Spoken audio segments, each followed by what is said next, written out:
My mom dropped the bomb on me last Thursday. You'll need to transfer the deed for that lakeside cabin to your cousin Claire for her kids' summer retreats. I blinked at my phone and then stared at the ceiling. Me, a 29-year-old male accountant, handing over the place I'd been saving for since college. No way. So I set up my counter movement when they realized what I'd done. The look on their faces was priceless. Roll back a bit. I've been crunching numbers at a mid-finance firm for 7 years now, pulling in about $58,000 a year. It's not glamorous, but I'm good at it, and I like the stability. I live modestly, no fancy gadgets, no bar hopping, and I cook nearly every meal at home. My favorite splurge is a dusty hardcover graphic novel from the local used bookshop. Meanwhile, my cousin Claire, she's 32, lives in LA, and her life looks like one big Instagram filter. 3 kids under 8, half bald from postpartum stress, and a mountain of side hustles, skincare drops, podcasting brand partnerships. She's got 1 million followers who adore her #MomLife motivational posts. She never lifted a finger. Around the old family cabin, no maintenance, no bills, nothing. And yet our grandparents left a clause in their trust. If either of us ever tied the knot, we'd get priority to use the cabin. I'd figured that applied equally to both of us. I'd been dating my partner Kayla for 4 years, ring-worlding imminent, and I'd been covering property taxes for years. So when Mom called and said, "Claire needs it more," I nearly choked on my coffee. The cabin itself, a modest 2-bed, pine-shingled retreat on Whisper Lake. No Wi-Fi, but a killer view, a wood-burning stove, and hiking trails that were really just old ATV tracks. It wasn't grand resorts or anything, but it was mine. In the sense that I'd paid every bill since 2018, cleaned out the mold after the big flood, and even repainted the front door for that rustic charm. I'd imagined family weekends, canoe trips, maybe even our wedding there. But as of last Thursday, it was destined to become Claire's glamping Instagram backdrop. So when Mom and Dad showed up on Monday, my heart sank. Dad in his gray BMW 3 Series, the one the family pool funds bought, Claire in her high-waist leggings and a tee that read "Blessed and Brazen," kids in tow. They waltzed in like they owned the place. I sat them down in my living room, bracing for the spiel. "Buddy," Dad began in his bland, serious businessman tone, "we've looked at the trust. Given Claire's kids and her unstable apartment situation, we think it makes sense for you to transfer the deed. She needs family stability." Claire nodded vigorously, hair flipping. "Yes," she said, "too bright. They deserve to know. Nature, and I need that cabin vibe for my next YouTube series, Mom's Wild Weekend." I said, "I've been paying all the taxes and maintenance fees. The trust specifies usage if married Kayla and I are planning to wed next spring. Why does Claire get priority?" Dad cleared his throat. "We'll just execute an amendment.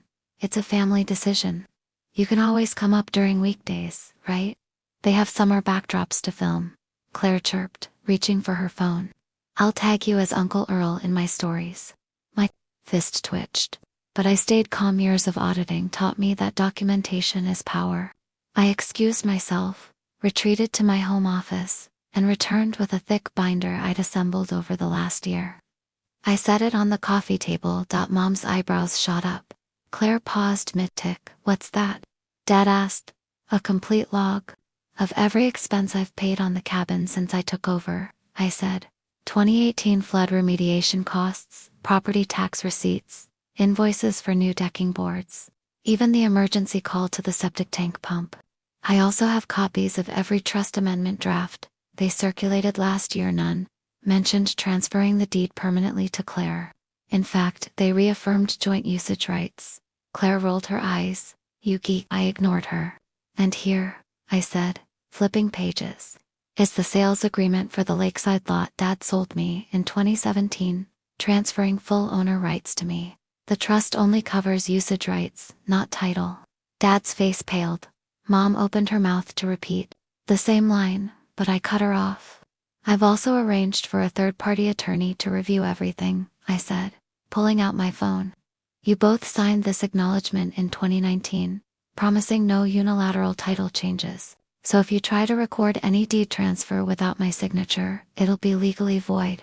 Claire shrieked, "This is bullying." I need space for the kids. It's family. So is honoring contracts. I reminded her. I love the cabin. I'm willing to schedule family weeks, but I will not give up title. Ever. Dad looked stricken. Mom's lips trembled. And that's when I dropped the final card. I summoned a text alert screenshot, an email chain with Dad's lawyer from 12 months ago where they discussed exempting Claire's guest house claim but only if she contributed 30% of upkeep. Claire had never paid a cent.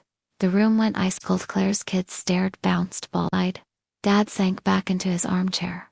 Fine, Dad finally croaked. Let's revisit the usage schedule.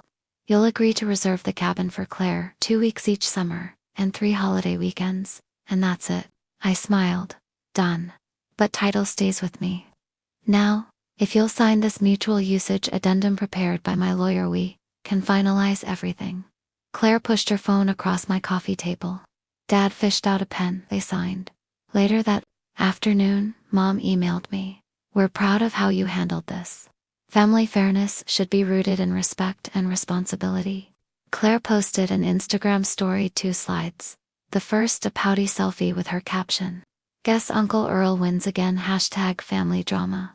The second, a glitter bomb, "Love you, cousin," gif. Her following dropped 5% overnight, and she's already talking about switching to TikTok's authentic stories.